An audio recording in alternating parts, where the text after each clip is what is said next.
Now, the right time with Bomani Jones on ESPN Radio. And ESPNradio.com. Let me lead this off with a question. I need you guys to help me out. You let me know. Are we still acting like this series is still a series? Like, I need to know that. Like, first of all, it's of a particular relevance to me because I got something to do on Friday night. Who got the bright idea that we're going to make Game 7 on Friday night? When did you start getting too good for Thursday night? The finals have gone Tuesday, Thursday, Sunday for as long as I can remember. I get tickets to see Van Morrison, and you talk about a Game 7 if necessary.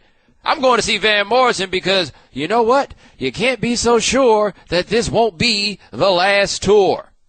I don't mean to be crass, but I made that mistake with James Brown. I had a chance to see him in 2003. I missed it, and he was dead before I had a chance to see him. And that ain't happening again. Like, you know, I don't think it's going to happen. But I'm going to be real salty if Van Morrison dies on Thursday after I pay for these plane tickets. Like, just so you know. Anyway, are we still acting like this series is still a series? I guess for the sake, I'm going to act like it's still a series. I just remembered who broadcast these games. But for the time being, at the very least, we will pretend as though this series is still a series. And I'm assuming that you're pretending you believe this series is still a series if you were one of those people who got on David Blatt last night because he did not play Timofey Mozgov more than the 9 minutes that he did play him.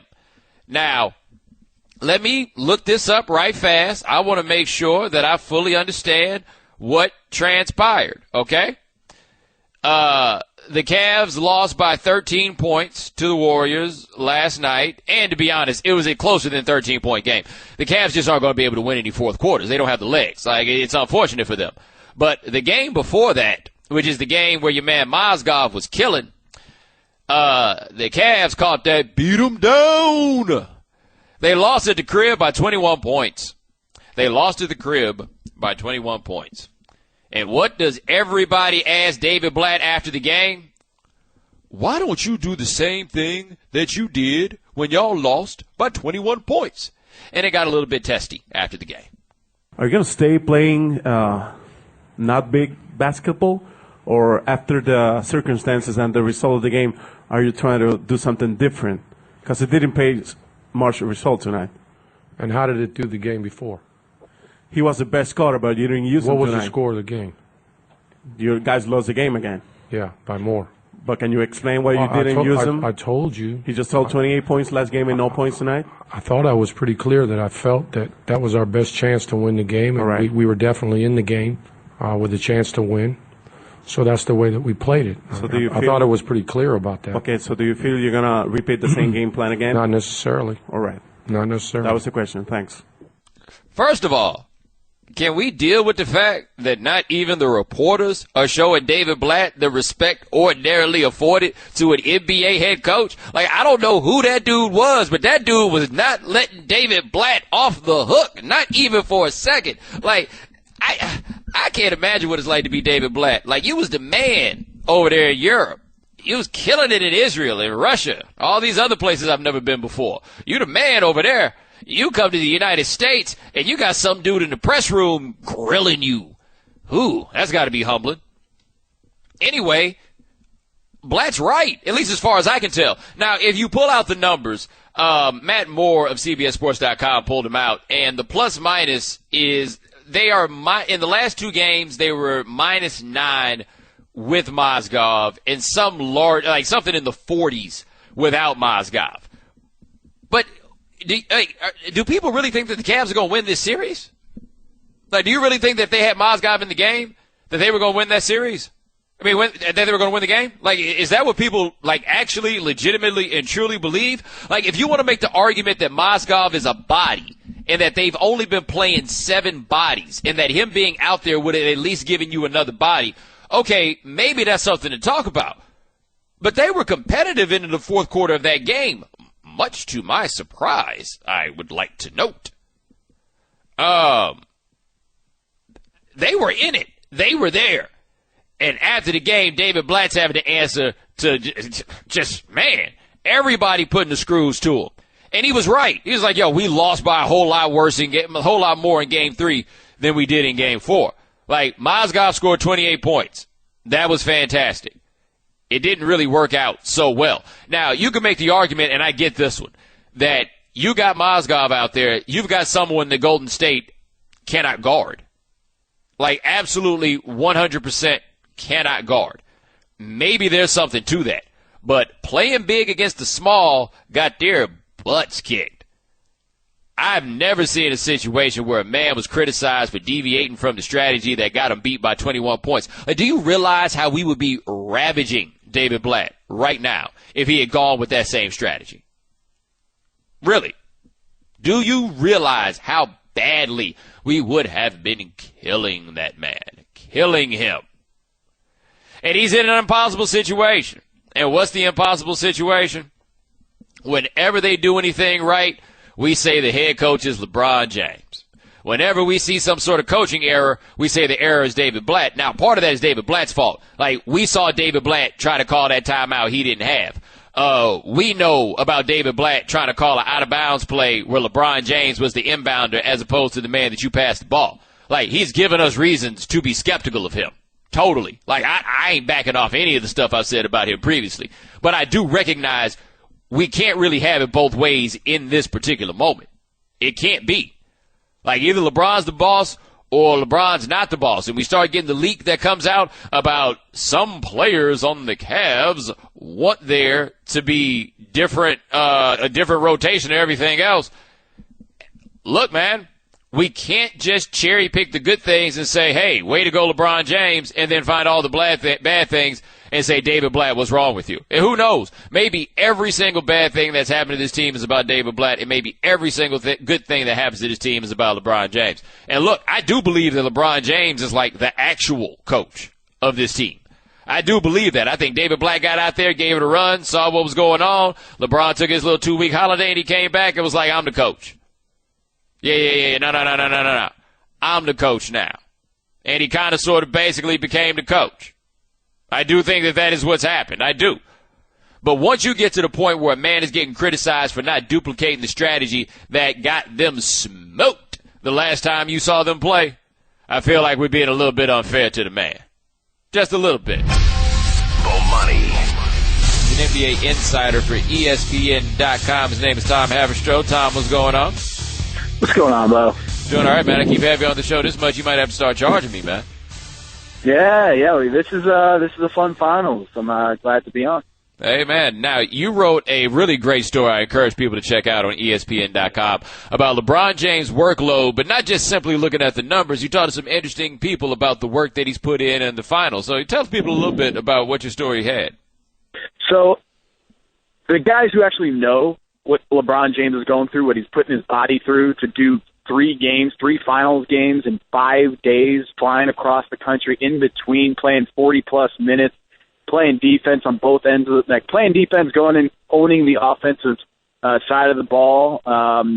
It's just unfathomable, is what a leading sports scientist told me, and it was basically all these guys are convening in Europe for a workshop. Last week, I just happened to catch up with one of them, and all of them were watching the finals, and basically jaws dropped to the floor when they watched how many minutes he's playing in the series, because they just don't know. They don't see this. They don't see this around the world, is playing this many minutes in 5 days, playing 3 games, and in Europe, in the English Premier League, like this is the top league for soccer. They're not playing more than 1 or 2 games a week, and he's doing 3 games in 5 days and flying across the country. And the last thing you want to do, Bo, when you have, when you're grinding your body to a pulp, is to get on a flight. Your muscles atrophy, blood clots can accumulate. What happened to Chris Bosh? A lot of flying. So this is stuff that they said was like the Tour de France, what LeBron is doing. All right, talking to Tom Haverstraw of ESPN.com. Now, we talk particularly about LeBron in this, but there are other players who are also playing a lot of minutes. Were they especially concerned just because of how much he's having to do, like, not to be about the narrative about it, but just carrying the team? Yeah, for sure. And just the size of LeBron, like normally the guys that you see who are able to undergo this physical load are guys in their early 20s and about 5'10", 5'11". Like when they talk about their best athletes, the ones who have the most endurance, who are able to push, they don't look like LeBron. They're not 6'8", looking like a tight end. They're not 270 pounds. And the size of your body very much has an effect on how much endurance you have. And so the weight, the actual torque on his body, the actual force that he puts on the floor, and guarding bigs and rebounding, grabbing 15 boards a game, I mean, that has a huge effect. And so it's not just this series, though. We're talking about a guy who's gone through 5 finals, and not to make the connection because I know it's a hot button topic, but when Michael Jordan made 3 straight finals trips, he left. He left the game and took a year off, citing mental and physical exhaustion. And then he did it another time, 3 trios, or a trio of championship appearances, and then he left again. So that's the kind of mental and physical stress that LeBron is going through. 5 straight finals, and he's still going. Well, you mentioned LeBron being 6'8" and about 270, and 270 is not the number I think that people think about when we talk about how big LeBron is. When you've been around him, can you describe for people, though, just really how big of a dude he is? Because television doesn't really do it justice. No, when you're in the locker room, he's the biggest guy there. I mean, he's bigger than Chris Bosh. He's bigger than Udonis Haslem. When I was, covering the team in Miami, I mean, he was bigger than everyone on the team except for, Zydrunas Ilgauskas and Eric Dampier and the guys who are 7+. But LeBron is huge. And if you look at his ankles, they're like the size of a regular human being. They're so strong. And that's why, one of the things actually one of the sports scientists mentioned to me is they watched in the Chicago series, he turned his ankle at a 90-degree angle, and he just kept playing through it.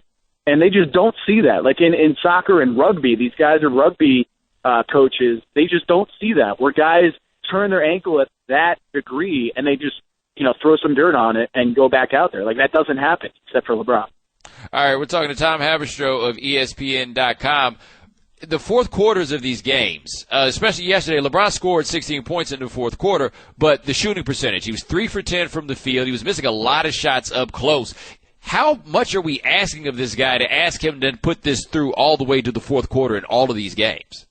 It's tough. It's tough. Maybe, Bomani, if we split the games up like once or twice a week, twice at max, you might see full LeBron in the fourth quarter. But I think what you're seeing is LeBron knows that he's running on empty by the third quarter. So in those first and second quarters, he's trying to drag out those possessions, stand outside on the three-point line, like making sure that he's not running around and basically trying to buy himself some rest. And that's what he's doing. And still, it's not enough. So in the fourth quarter, it's just Golden State Warriors time, and that's what they've been doing all season. They've been resting their guys. Steph Curry has barely played any fourth quarters, and now you're seeing, like, if they were thinking, long-term gains, short-term costs by benching their guys and getting long-term gains, and you're seeing it right now. The Warriors are just being better in the fourth quarter when it matters. All right, we're talking to Tom Haberstroh of ESPN.com. And do the Cavs have any way around to try to get any rest for LeBron James? Like, is there any formula that you could think of that maybe David Blatt has not explored? I don't know, man. I mean, even LeBron said it. I mean, you never really hear this, Bo, is when, like, after a press conference, LeBron James, after Game 4, he just said, like, we don't have any answers. But we don't have any, lineup changes that we can make. We just got to go play harder. And you never hear that out of a player. Like, usually in the finals, they'll say something like, we've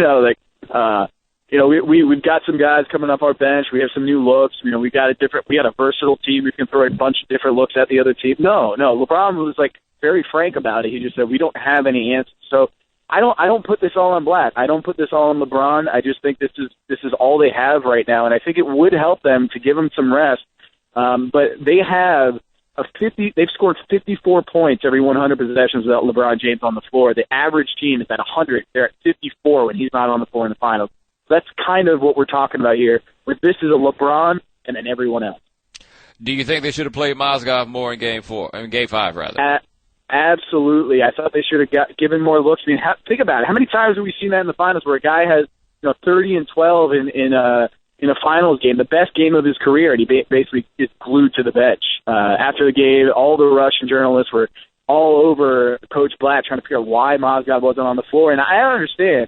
I understand why he did it, because he wanted to play small, but it just grinded LeBron even more because he had to play a big man. And playing at the 5 is a lot more carnage on the body than playing at 3 or the 2 or the 4. It's playing the 5 and trying to box out everyone. That's tough. So I expect they're going to go big because when you're going down, you got to go down fighting, and that's the way the Cavs have won. That's the way they've gotten here. So going big with Mozgov and Tristan Thompson, that's what I think will go in Game 6. I did not realize the Russian press had come to make Blatt answer for Timo. Yeah. Oh, yeah. And that's a tough position for Blatt. That's the toughest because he's the one who wanted Mozgov and basically benched him in the biggest game of his life. Just basically said, we don't need you. And it was very odd. But the Warriors, give the Warriors credit. They doubled him.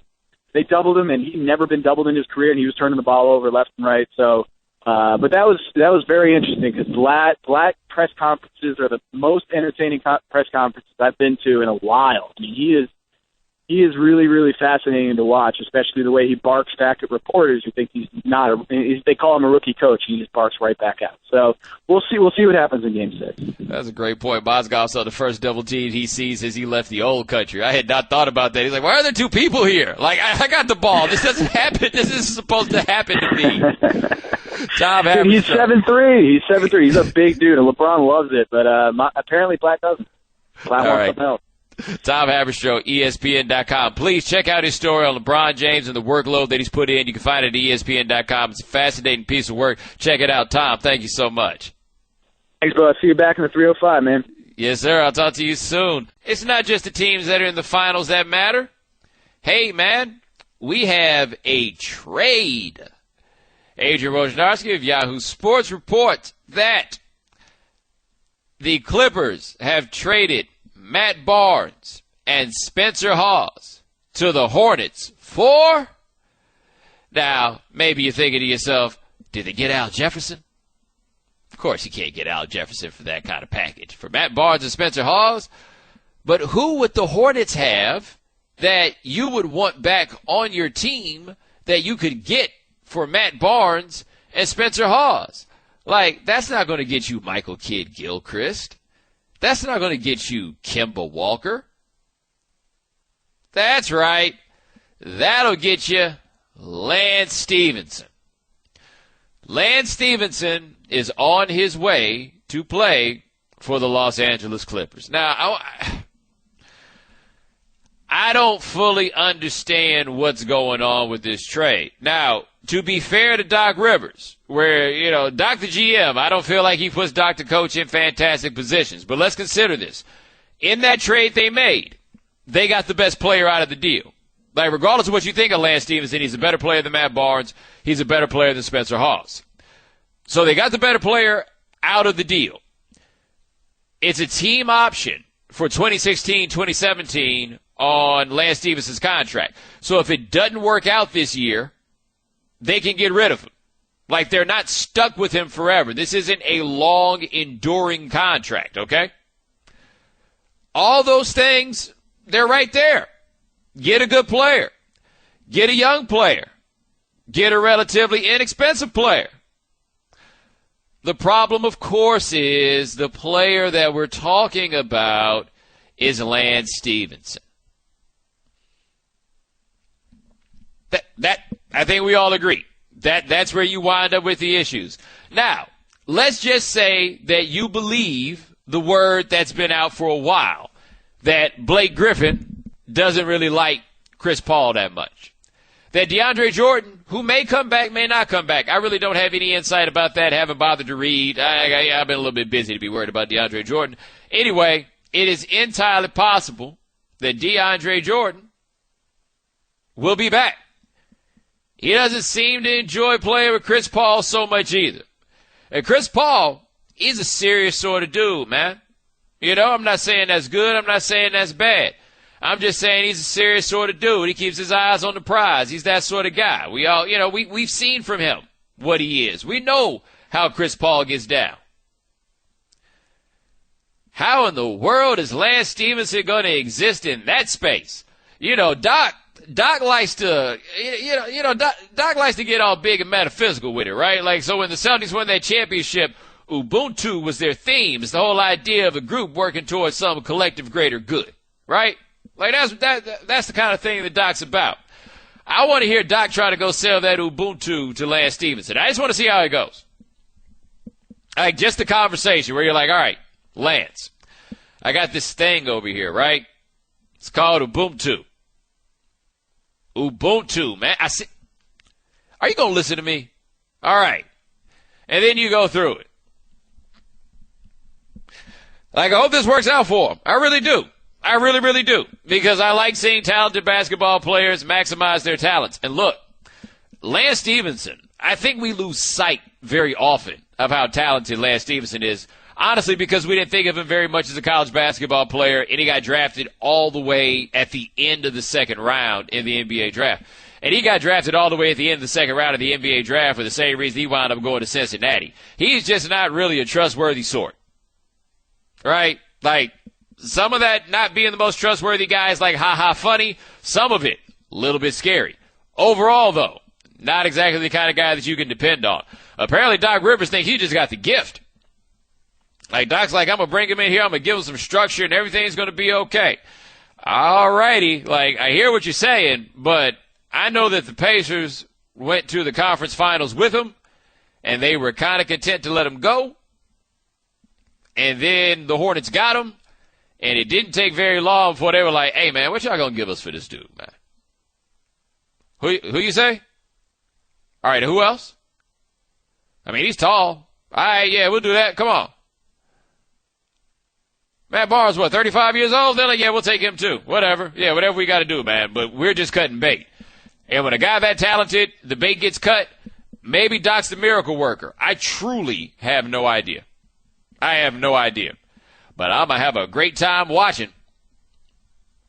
You know how upset I am at the mere idea of the fact that these Clippers are going to be playing these games on the West Coast? Like, I can't be staying up that late to watch those games on the League Pass, man. That's just too much for me, man. I got a day job. I work on the East Coast. Like, when people talk about East Coast bias, it's not so much as it is it's not so much that there's East Coast bias as much as there's a bias toward having to be at work at either 8 or 9 a.m. Eastern time. Like, I'd love to stay up and watch the little West Coast games. Like, I, along with many other people, realized as we watched the Warriors that we didn't watch the Warriors as much as we had thought we had watched the Warriors. Why? Because we have jobs. It's nothing personal. We just have to go to work. Right? Anyway, this will prevent me from getting the full-on entertainment out of what these Clippers will be with Lance Stephenson, on top of the fact that he plays for the Clippers. And I think our show comes on in Los Angeles. Even if it doesn't, hey, man, we all know the truth. Like, the Clippers are just in Los Angeles. I don't know what it'll take to make y'all, like, actually care about the Clippers. Chris Paul gets booed at Dodger Stadium because they're not the Lakers. Like, that's just it. They're not the Lakers. So it'll have to get really bad for it to get supremely entertaining. But believe you me, it is, in fact, going to get supremely entertaining. Like, look, they got to start getting this thing going with the Clippers pretty soon.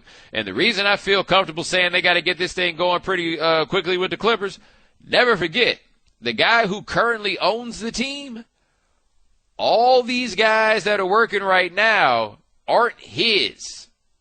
And yeah, Doc, I'm looking at you. And I don't know, like, what you have concluded or what conclusions you have drawn from watching Steve Ballmer. I like to try to read people. I don't always do it right, and I try my best not to be too public about my attempts to try to read people because I'm not a professional.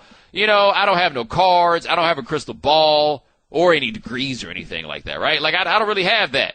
But nothing, and I repeat, nothing that I have seen from Steve Ballmer indicates that he's the sort of guy who would pay $2 billion for a basketball team so that he could be patient about it. Maybe that's just me. Maybe you see something completely different. Like, maybe you see that man under the basket during those games, and you think, yo, that's a guy that's in it for the long haul. Like, that sort of guy, when he forks over $2 billion, he knows the results are just going to come one day, and he'll just have to sit back and wait for it. I don't really get that vibe. I don't. That is not the impression that I have gotten of Steve Ballmer. So, and if you think that I'm overreacted about the fact that people might be getting impatient, Doc the GM just got Lance Stephenson so that Doc the coach can try to lead the Clippers to the Western Conference Championship. Now, if that doesn't sound to you like some people, like somebody that's a little bit desperate, I don't know what to tell you. I can really only think of one time that one of those players that was so good, but people kept trading him worked out, and that was when the Bulls got Dennis Rodman. And Chris Paul is not Michael Jordan. He ain't keeping nobody in check like that. Bomani. Last hour I started off and I asked, so are we pretending like this series is still a series, or we just go ahead and saying it's over? Because I feel like you guys want to say that it's over. By the way, before I forget this, Justin in Ohio, I know you're out there listening to the show. I know you've been listening to the show. I'm here to help. Release your anger through us. We want you to feel better. 888-729-3776. A lonely nation turns its eyes to you. We have been waiting to hear from you all day long. Anyway, last segment, I said we'll act like the series is still going on. This segment, I'm acting like the series is over. I just think it's too much to ask of a team that's having to play those 7 guys in the way that they're having to play those 7 guys to come after. Look, they flew from Oakland to Cleveland after that game, and then they're going to be playing again tomorrow. I simply believe that is too much to ask of the Cavaliers. They can't win a fourth quarter. Like you just saw it as that game went late. The Warriors just pulled away. They cannot win a fourth quarter. I mean, all that mind over matter and everything else, it's just not going to take you but so far. Like, those sound like really cool stories, but in application, man, somebody's actually got to do the running up and down the floor. And I think it's too much to ask. So, I'm going with this series is over. And with the series is over, it becomes time to start deciding who is the NBA Finals MVP. And I just don't see how your answer is anybody other than LeBron James at this point. All right. I do see how you say your answer is anybody other than LeBron James at this point. And you say the answer is anybody else because the Cavaliers are going to lose this series under these assumptions that we're making. And the thought process is you can't win this award if you are not on the winning team. And I understand that as a general rule. Like, I understand why people rock out with that. I get that totally. But are you watching these finals? Like, who's your MVP on the Warriors? Is your MVP Andre Iguodala? The argument for Andre Iguodala as MVP is what a great job he's done guarding LeBron James. And he's done a pretty good job guarding LeBron James. But one thing I haven't seen in the statistical breakdown, people put up the shot numbers of how poorly LeBron shot when Iguodala is guarding him. What I have not seen is how many of those shots are coming in the fourth quarter. Because it's in the fourth quarter that we start talking about LeBron and his legs and them being guarded and everything else, and it matters. But Iguodala, I mean, he's been all right. But what are we talking about here? There's been one dude in this whole series to show up for every game that has been played, and that's LeBron. That's it.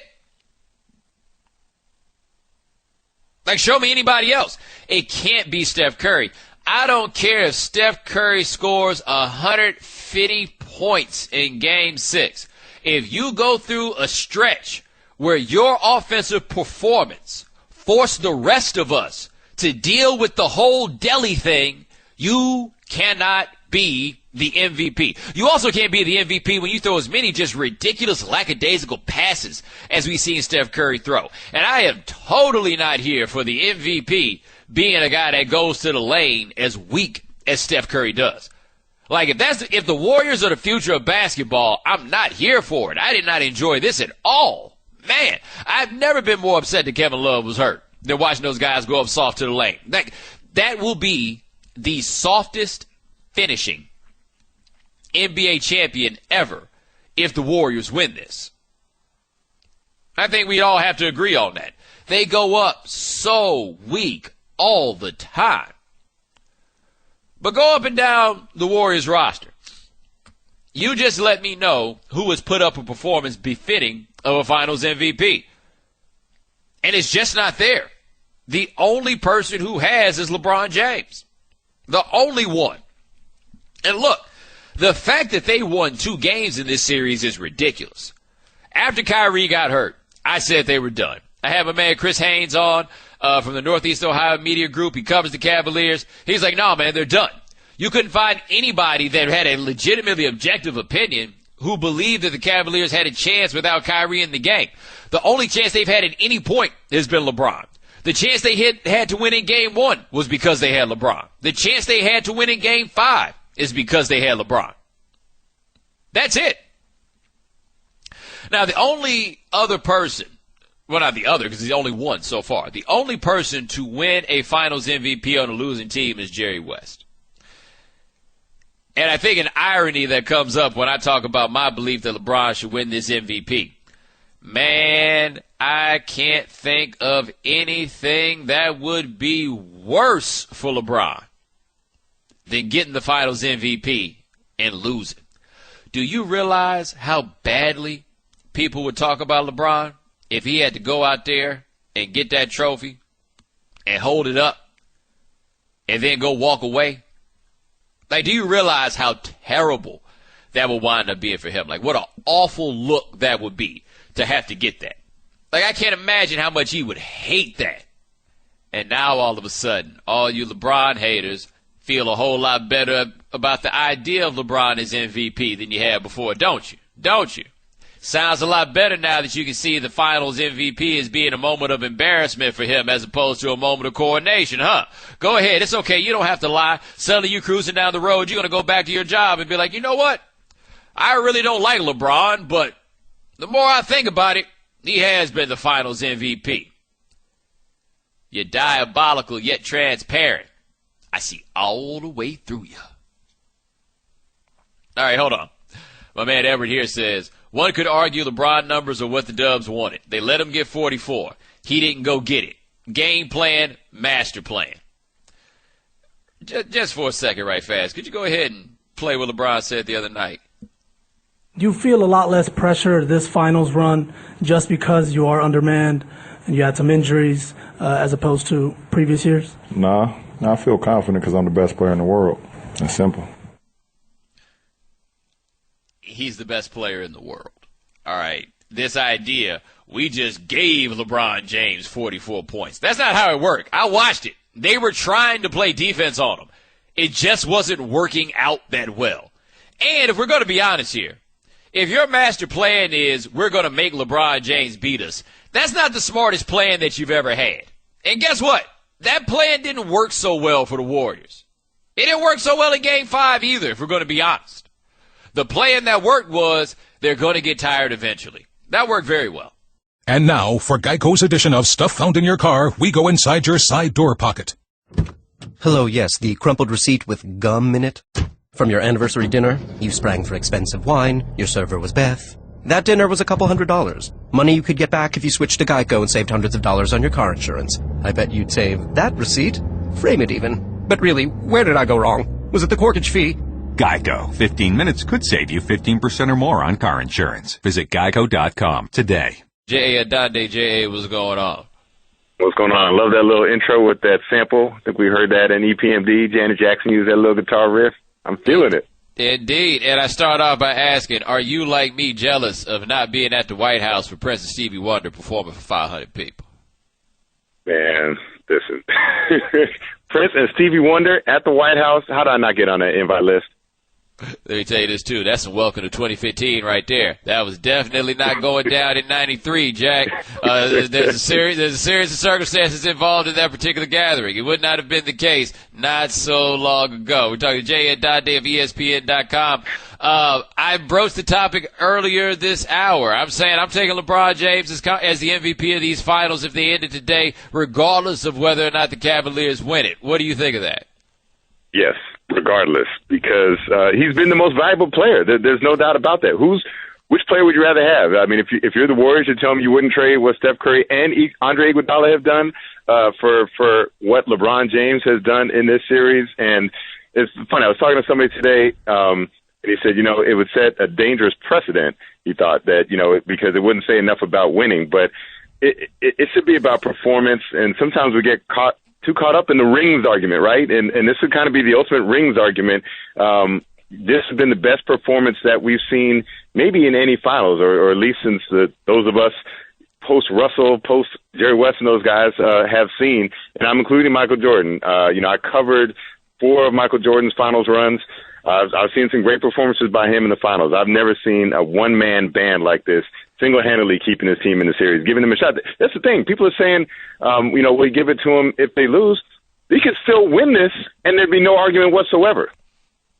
All right, Dr. J at DonDave, ESPN.com. Now, see, when you put it in the context of history, of the ones that I can remember I'd put up with this, is Jordan in 93 when he averaged 40-something points a game against Phoenix. Olajuwon in 94 where he was LeBron James for that team, where he had to do every single thing for them possible to win. Kind of the first team that was really super dependent on three-point shooting because that was the only thing anybody could do other than give the ball to Olajuwon. And then I guess like LeBron in 2012? I mean, is that what we got? Yeah, and then, LeBron, actually LeBron last year, too. Remember, he was really the only guy doing anything for Miami last year. LeBron had a pretty good series if you looked at his numbers last year, but nothing like what we're seeing right now. It's crazy.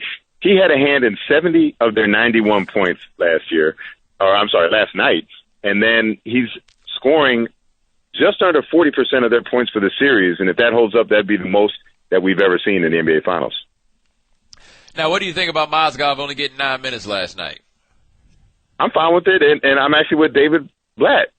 All these guys were coming at him hard in the press. I mean, that was testy. And you talked today on the show about how he gets no respect. I mean, they just go at him in the press conference, and they're questioning him. And I was on his side because they played Mozgov more, and they lost by more the previous game. So this way was working. They were within a point with 5 minutes left in the game. They had the lead in the fourth quarter, which is something that they did not have in that Mozgov game. And what these journalists didn't know, if they talked to the Warriors on the off day, the Warriors were hoping that they'd go with Mozgov. So please play Timothy Mozgov. It allows us to spread up floor. He can't get out and cover our three-point shooters. We'll basically force them to have him guard Andre Iguodala or somebody, and it'll open the lane wide up, or we'll give Iguodala wide open three-point shots. So they were hoping that, and every time you give the ball to Timothy Mozgov, that's one less time that LeBron James has it and can do something to you. Well, you mentioned the way that people are coming to Blatt at the press conference. Have you ever seen any coach take it? Because he seemed to be taking blows from people who you would think were just happy to be there. Exactly. Like, how'd you even get credentialed for this? And it's one thing if he were around the NBA longer and he was kind of accustomed to the familiar faces and those who you only see maybe in June or at the All-Star weekend, maybe he'd feel a little more latitude, but he's still kind of learning his way around the league. And this is one of the ways it manifests. I also think it can manifest in some of the decisions that he's made. It certainly almost manifested himself that time he got caught trying to call a timeout he didn't have against the Bulls. But this was another example of that where, he doesn't have the cachet and the chumminess. Like, put this, I was thinking, and you heard that LeBron controversy when he's called himself the greatest player in the world. LeBron caught more flack for being honest with the media than Steve Kerr caught for lying to the media and admitting he lied to the media. And we kind of gave him a pass on that. And meanwhile, everybody's getting on LeBron for being honest with the media and calling himself the greatest player in the world, which he is. We're talking to J.A. and DonDave. You mentioned Steve Kerr. What have you thought of the job he's done this series? Because I found it interesting hearing that this assistant let him know, I think we need to go small. I don't have access to all that videotape, and I thought they needed to go small. Right, and you were wondering, and it's funny because I was checking with the coaching staff, and I'm away at the airport to head to Cleveland. I was thinking, can't you get anything from David Lee at all? And they're saying, we just think he's too far gone. He's been on the bench too long. They were too afraid that they switch a lot on defense. They're afraid he'd wind up on LeBron James and would just get roasted. And so, there was doubt about whether they could use David Lee. And Steve Kerr got talked into it. I don't think he was necessarily in favor, but I just figured they thought the series was going away from them. They had to do something. They switched on him. It didn't help in that game. It didn't help him win that game, but you saw that things changed a little bit when he was in there. He had a positive plus minus, and just that smaller lineup seemed to work for them. So I think that helped give them the impetus. I think he's done a good job. I think, he made the reactions. He made he needed to make, he made them in time, and he helped them regain their footing. And I thought, just like in the Memphis series when they decided to have Bogut guard Tony Allen, and that paid off too. So he's made the moves, and he's listened to input, and I think that's kind of been the hallmark of his year.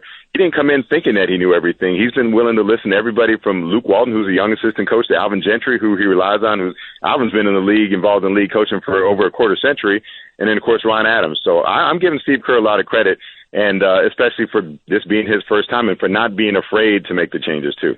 And I understood his fear about David Lee on defense, because when David Lee gets caught on those switches with LeBron, that looks like me trying to guard a pickup truck on an interstate. And, but part of this is on LeBron, too, because he hasn't taken advantage of those.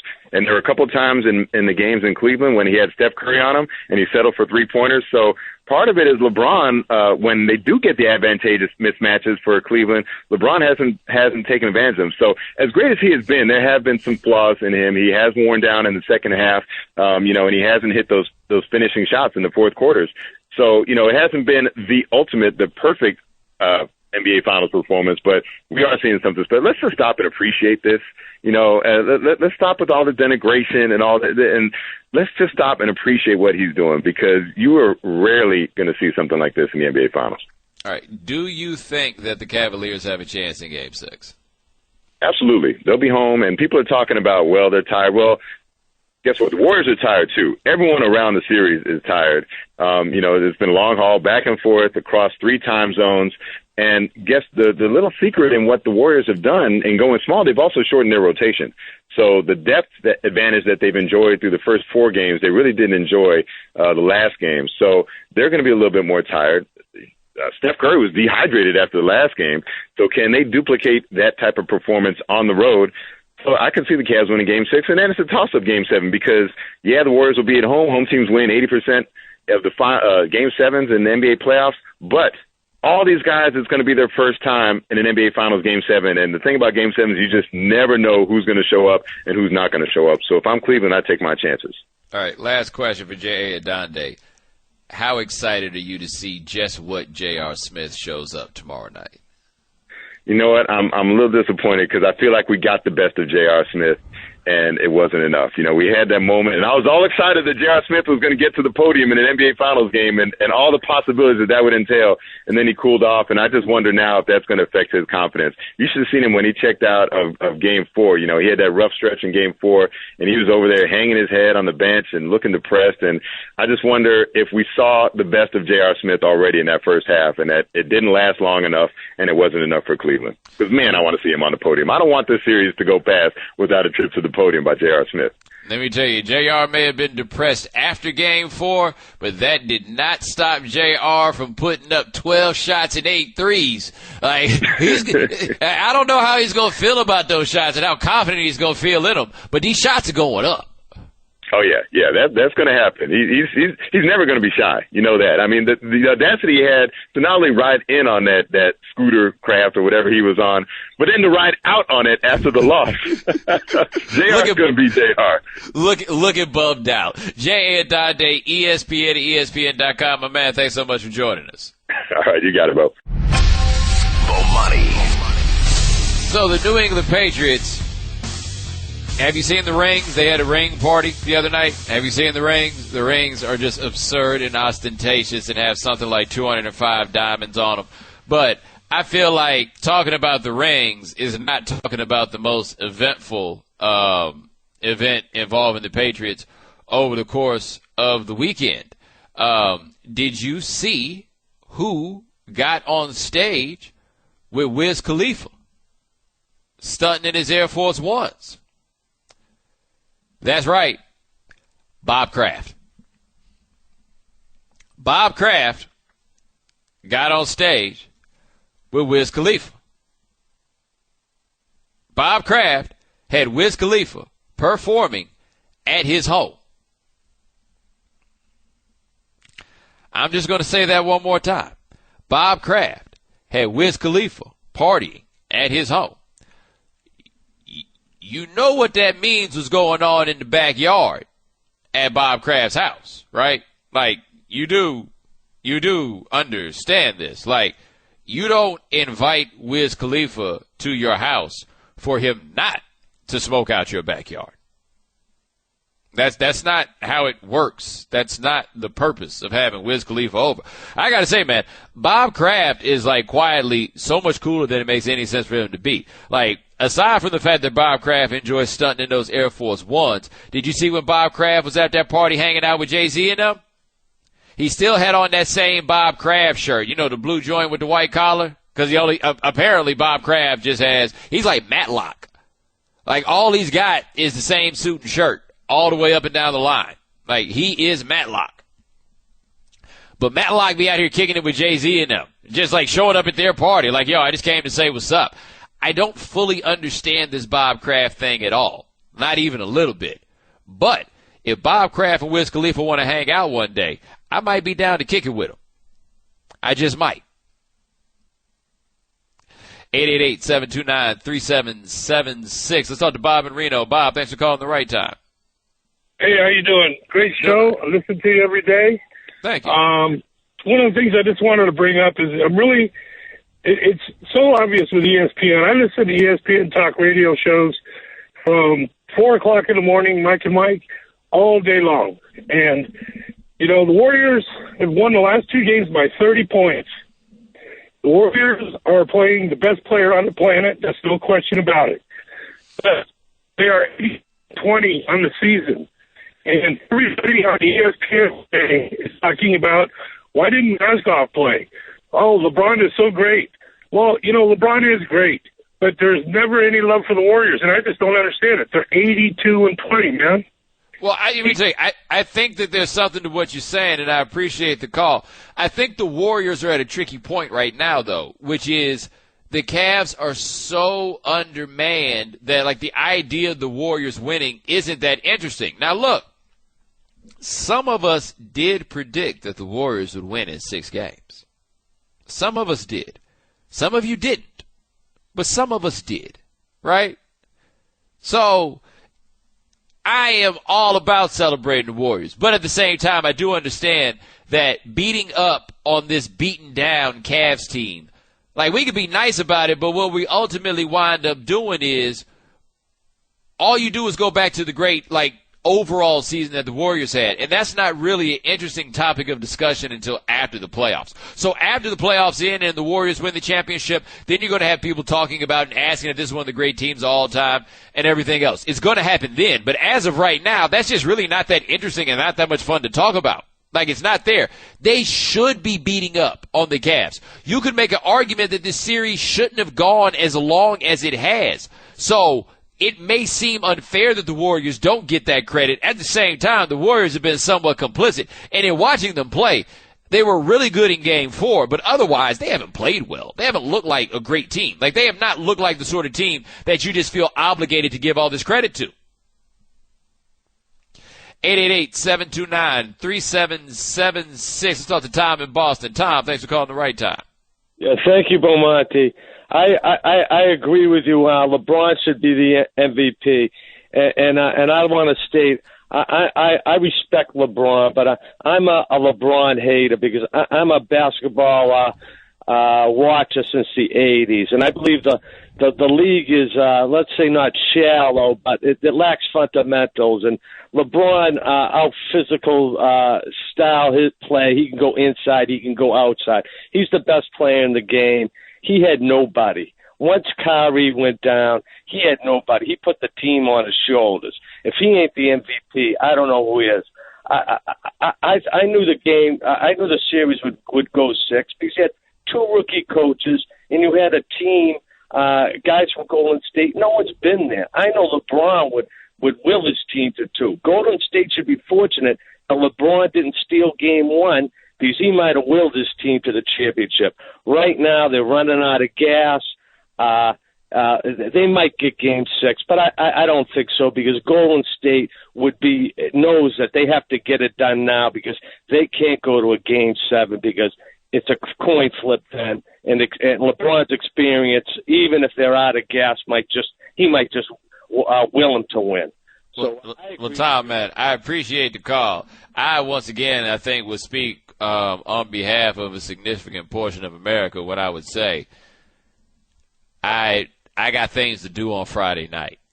So, like, this idea of a Game 7, it can't be that. I have, like, Adam Silver. Like, I mean, I know everybody's really big into you right now. You get out there, you talk about the gambling, like all the fun stuff that people want to be about. You at least pay lip service to the idea that you'll consider those things. So I understand why people have all these good things to say about you. But look, homeboy, Friday night is not the time for the NBA Finals Game 7.